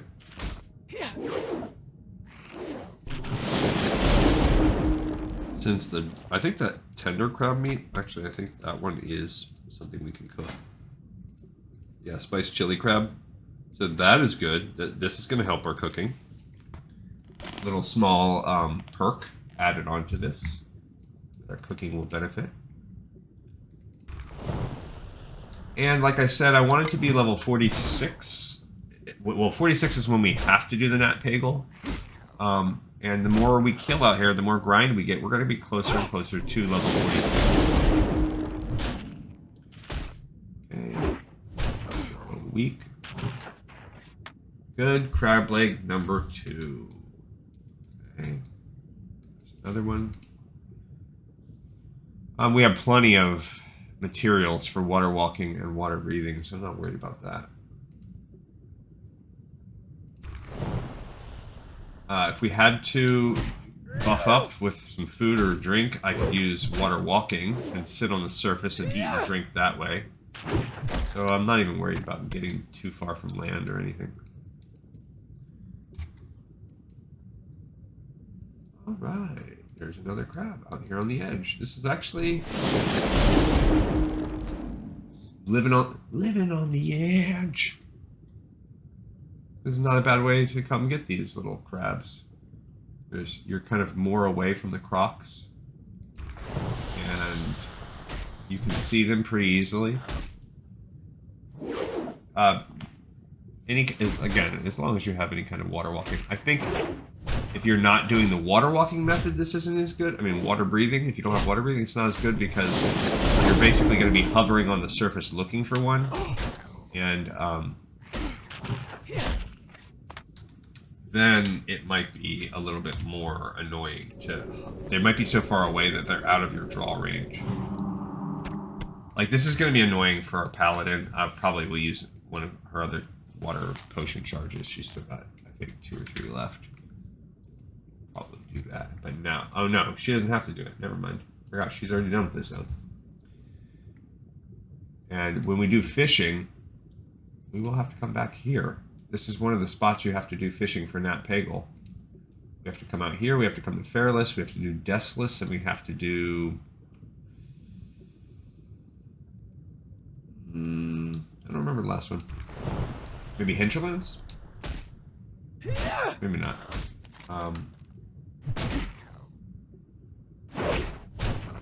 Oh, it's Booty Bay. That's what Stranglethorn. Nope.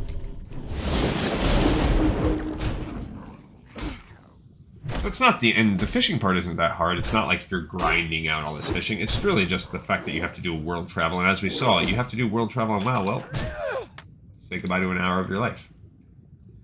Alright, we have 4 monstrous crab legs. Someone's going to be eating delish. I love me some crab cakes. We are about to run out.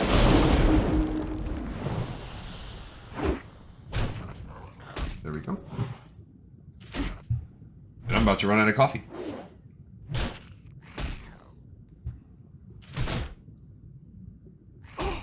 At a level 60 healer that would heal Blackrock Depths if you can get a group. Yeah, so Blackrock Depths is still popping. That dungeon's popping constantly. I mean, maybe that's the final dungeon in the game. I'm going to look that up, like, online. There we go, 5 legs. We're halfway done. I'm going to looky online when we get to that point and just find out. Like, I'll do a little bit more serious progression. But I have progression all the way up through Blasted Lands and Sunken Temple pretty rigidly codified. I just will have to... When we start getting closer to there, I'll really have to decide how we want the real end game of our life to look like. I think I have a good idea. But it's going to basically, from the time when we're doing Western Plagueland, Burning Steppes, Eastern Plaguelands, Winter, Spring, and Fairless, those final 5 zones, what I consider to be the sort of kind of end game zones. There we go, 6th leg. The Zesty Clam meat's useless, so these... That's the other thing, these crab legs are, these clams that they drop are just Other than the fact that every now and then I guess they drop a golden pearl. And I don't even know, like, what's the point of that? Cool. Alright, we've got 7 legs. We're getting there. Then we can go back up to the shore and kill some more murlocs. I do want to mess with that. Oh, I guess some of those ink spewers and stuff are up here, right around there. We could actually... Oh, look. Oh, my thing wore off. So we've been grinding for 10 minutes. I know that because it wore off. Oh my gosh. The need to pee is strong within me. So that's actually informing... That's also what's pushing me to be like, well, do we need to finish it all? Alright, we're up to 8 clams. Kind of near the fringes here of society. Questy's doesn't show that there's all these clams out here, but they are. I wonder how it works. I wonder how Questy operates. If someone is individually programming how all of these things work, in which case, can we be better? Can we go back and tweak it? You guys update all the time, but can we update for the stuff that you've already established? Or what?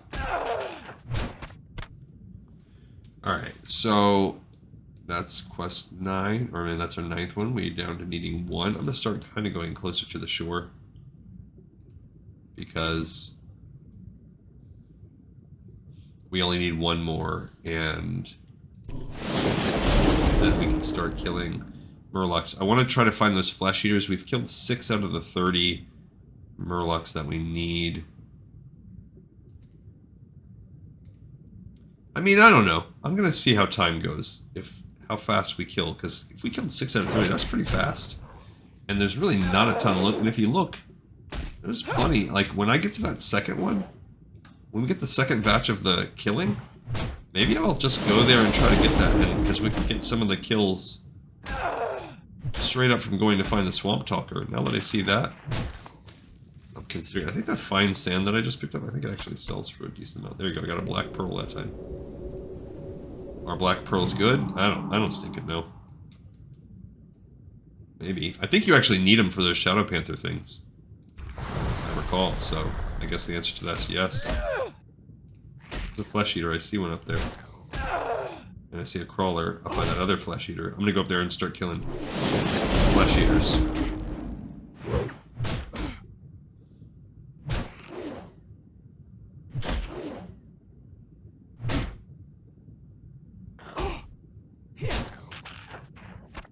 Dang it. Got another black pearl. Boom, boom. I think you needed 2 to make 1 pair of those gloves. Again, I don't think that really matters because I'm not doing the gloves. Okay. We got an ink spewer. Gotta be ready to earth shock that fool. Or if he runs, gotta be ready to frost shock him.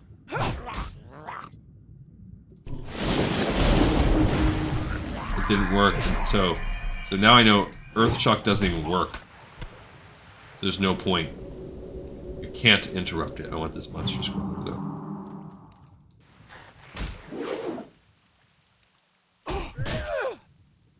So unless I can stun him, there's no point. Just gotta suffer through it. Hopefully we'll get lucky and this guy will be the 10th one I can get out of the water. It was, thank goodness. Okay. Because I kind of actually want to... I want to eat and drink. Eat, drink, and be merry here.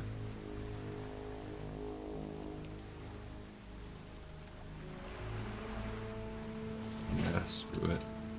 Alright, so let's go after this flesh eater. There's a solid chest. Maybe I can find some regular food or drink in there. We're just kind of short. I only have 4. Oh, I do not want that ink guy.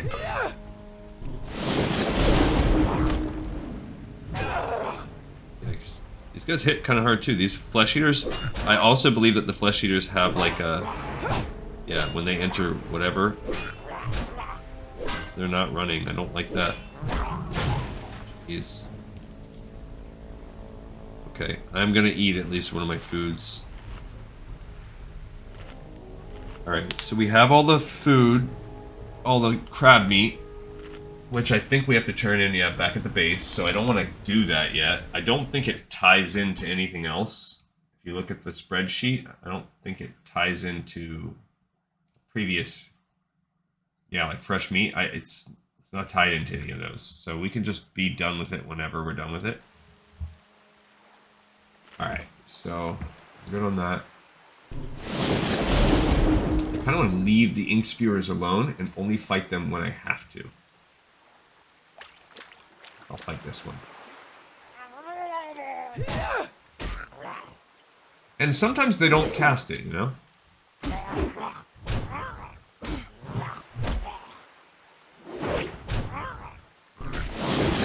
Okay, I'm not going to waste the frost shock at all. So that time I killed him and got a crit.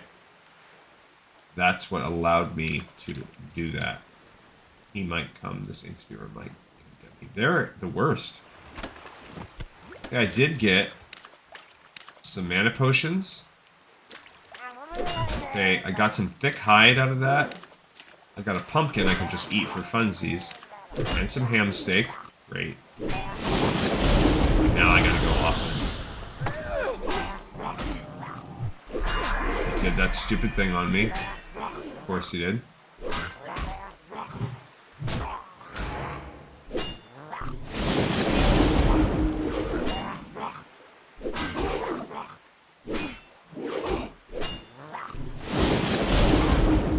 Super annoying.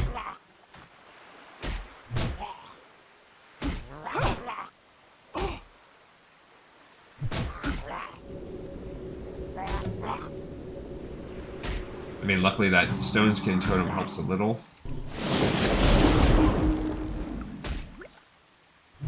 Alright, so... yeah, just go. And I'm gonna get ink sprayed again.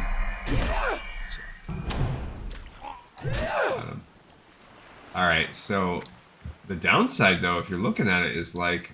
what do you do? I guess I'm gonna drink one of these, but what do you do? I'm gonna eat that pumpkin too, just to get out of there, and I'll save those ham steaks. They're not dropping anything good. Oh, I need one of those. I guess I could drop that if I need to. Alright, so we're now at 11 of the 30 kills. These flesh eaters are definitely the annoying one to find so far, but we actually... well, the Murloc's generic we are low on, but that's just because I didn't hunt those out specifically. See, they're more down below. Whereas the flesh eaters, I'd rather get the flesh eaters out of the way. Flesh eaters are the dark blue. There's only a couple spots where they appear. So I'd actually rather go north and hunt for flesh eaters. I think they're the more difficult ones. Alright. Well, but yeah, if you look... now, the ink spewers are just annoying, and they're everywhere. So I'm going to ignore those. Oh, look, there's a monstrous crawler. Okay, Jarquaya. I think that's someone you have to kill. I don't want to mess with him, but... see, look, there's flesh eaters and ink spewers. Let's see if I can pull that guy. Can I pull him without pulling his friends? Maybe. Seems like I did. Also, the good thing about the flesh eaters is they're not running. There's another one right there that I want to get. I do not want to pull Jarquaya, but I will fight this spear if I have to. Yeah, see, they go into berserk mode and they don't run. I like that. Okay. Right, I guess I can get this guy because he's not getting out of the way, but this will open up another ink spewer for me.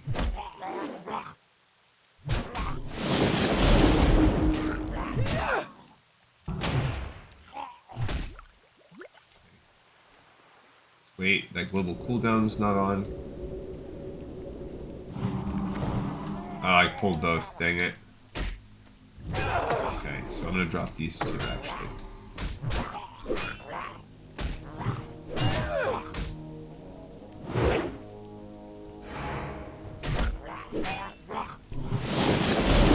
Okay, good. Got a good, lucky little kind of crit combo proc of the lightning shield to take him down.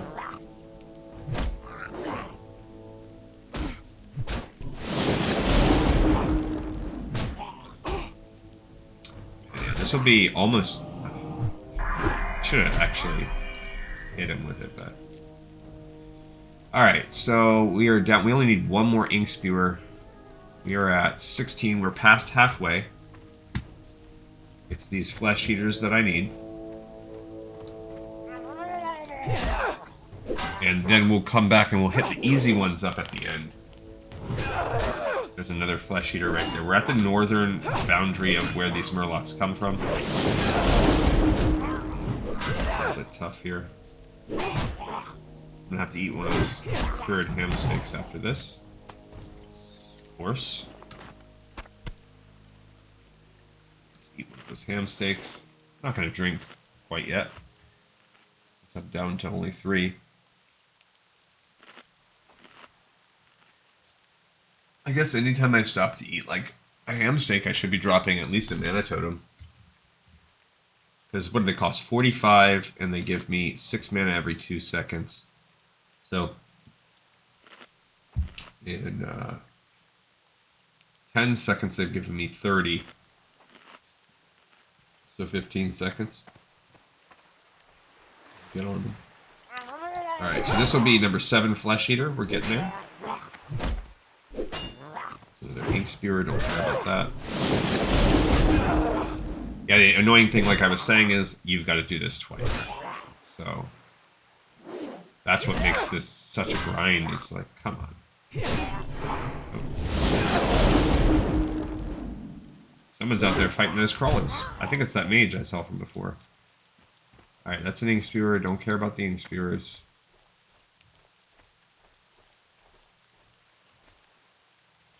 That is an Oracle. We don't need those at all.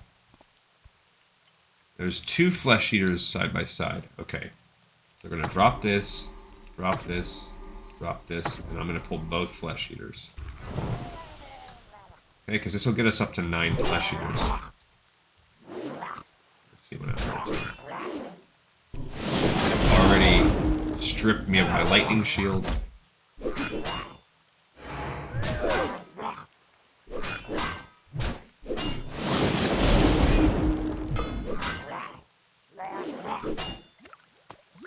Okay.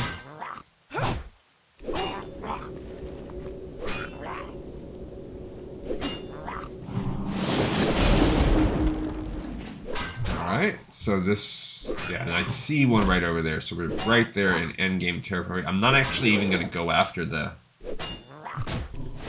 Ink Spewers yet, because they're all around the regular Murlocs too. Perfect. Okay, so what I really want is that last Flesh Eater right there. If I can pull him. Great. Hey, buddy. Just don't want to fight more than one. Alright, cool. So as of right now, we're 20 out of 30 done. 2/3, and this is going to pick us up another.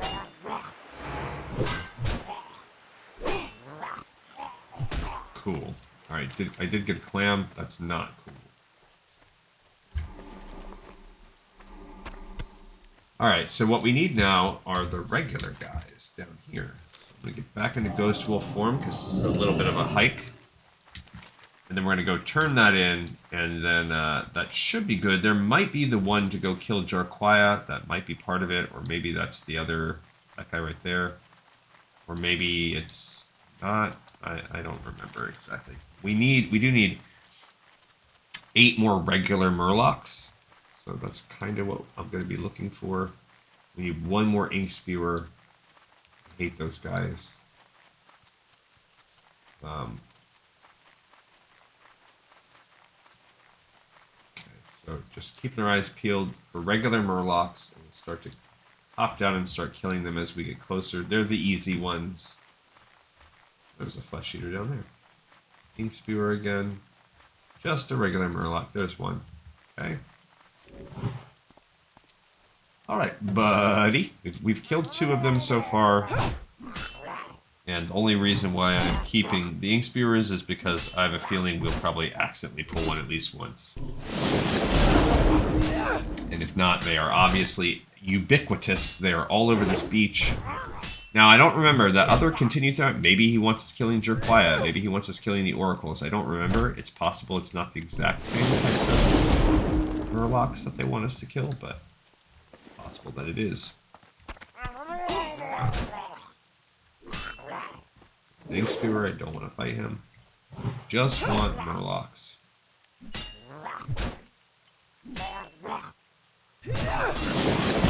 Yeah, and right now we're 22, so getting there. We are about 3/4 of the way through this quest. Good progress on that.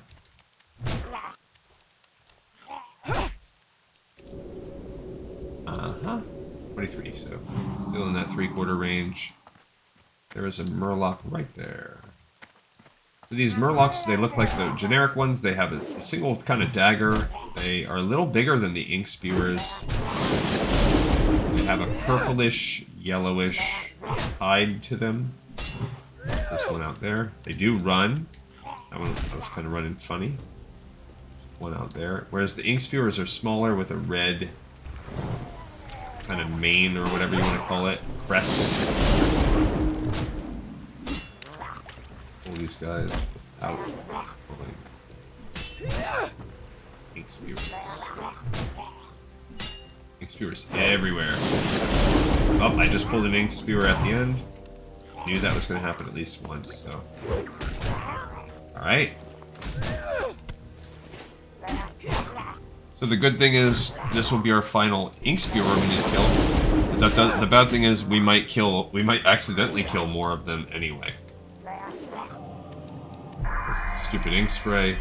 We're at 50% hit miss chance.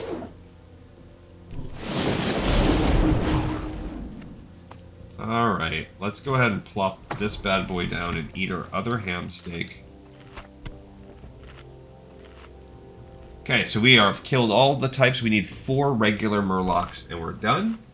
So we just have to find those guys, those regular looking murlocs. These purple-backed, yellow crest murlocs are the ones we need. I do not see any, but maybe if we head down to the bippity-boppity bottom, we'll find some.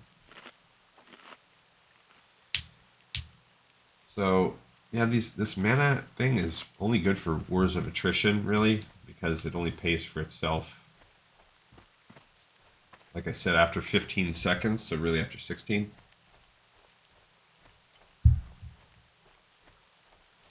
I don't see a stinking murloc anywhere. There's one. So these guys are just... This is just annoying. There's so many ink spewers. I don't want that guy. So, I want to find... If you get hit, it breaks your water walking. So, the goal is to come out here, have them reset. They do swim pretty well in the water. A little harder to outrun them. Go water. Okay, but I wanted to swim around because I did see that one. And we only need 4, so I'm just trying to go cherry pick my 4. Ah, dagnabbit. Alligator. Didn't see him. He was lurking. Got me.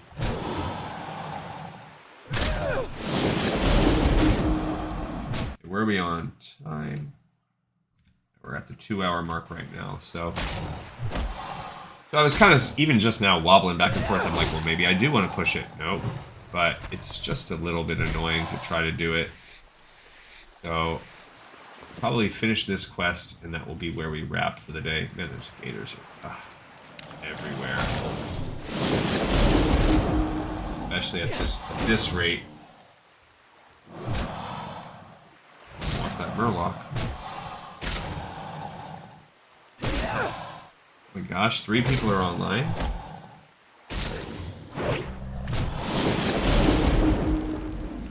Gators I don't mind as much killing because they're... Alright, I'm gonna pull him. I need to get closer. Hopefully he doesn't pull an ally with him. I don't see one coming. Oh, this... I just put rock butter weapon on by accident.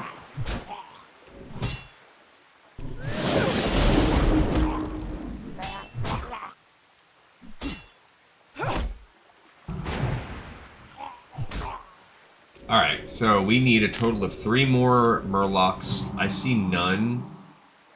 Maybe we'll get lucky and find some. I'm gonna kind of try to split this. Do not want to fight Ink Spewers. I do not care about them.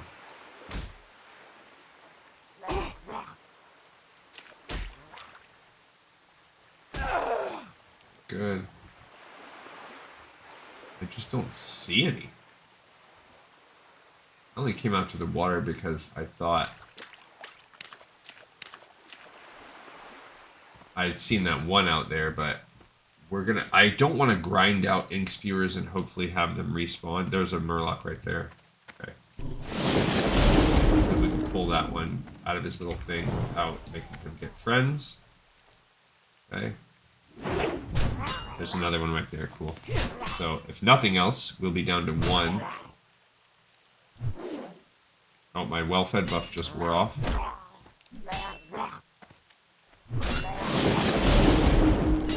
Okay, I'm not going to reapply it because, like I said, this is going to be pretty much the end of the line.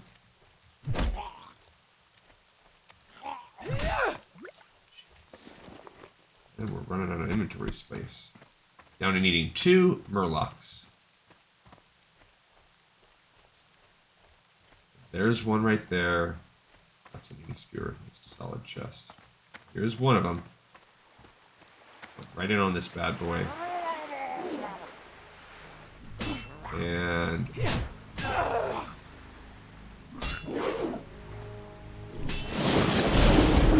yeah, we're getting near the end of the line.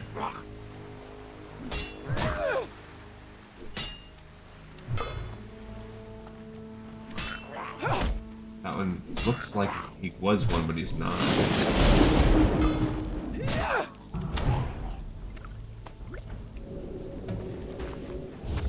I don't like you can do anything except not open clams mid-cast. Alright, so... we need 1 more. And I don't see any. There's an Oracle. Very few of those dudes. That's a Flesh Eater, so we're getting it out of the territory of Murlocs. So when the Flesh Eaters start spawning, you're sort of... there's one. We got one! We did it! Lo hicimos! Thank you, Dora, for teaching me the important words in Spanish. I've actually never seen Dora the Explorer. I mean, my kids were...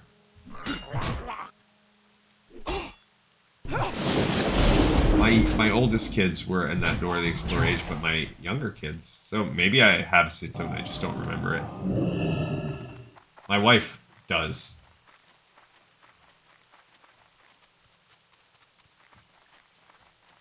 Alright, I more remember some of the later ones, the Paw Patrols and stuff like that.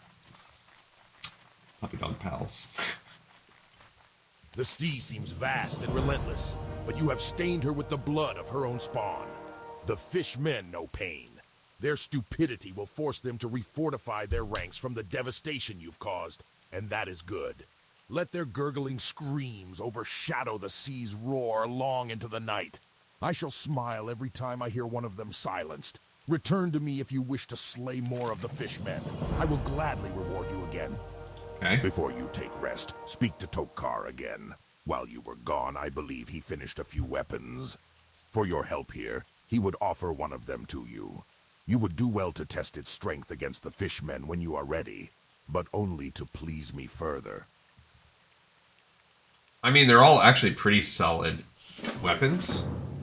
They're just not better than what we have. This weapon we got from Scarlet Monastery is pretty good. Ah, adventurer. You've returned. Good. I've finished crafting more weapons for our fight against the Murlocs. Why does he sound like For a... bringing us the fresh sawtooth meat, and for bringing a small smile to Qatar's face, I offer one of them to you. I'm not gonna ask what's been happening, Tokar. For the Horde. Alright, so... okay. Alright, Threat from the Sea 2 and 3 are both done. Bam, bam. Bam, bam, bam. Because that was a Lady Glucon special. Alright, so all we have left are, to finish this entire zone, we have the Swamp Talker and Tale of Sorrow, which we're on. We have Continued Threat, and we have to go drop off fresh meat, which is technically done. So, this is where I'm going to log us, I think. We're going to pick this one up next time. I'm not even going to click it right now. And then we're actually going to go try to get the Swamp Talker orders instead of fighting them on the shore. We're going to get as many as we can that way, and then we'll go finish it up. Then go back and turn fresh meat in, and then go back over him and get the next part of the story. And then we'll go do the fishing one. So wrapping up this zone with Nat Pagel's fishing one involved is what we'll do. But for now, guys, we have another episode in the pipe, 5x5. Thank you so much for watching, for listening, and for tuning in. And I will see every single one of y'all on the next episode of Lore of Warcraft.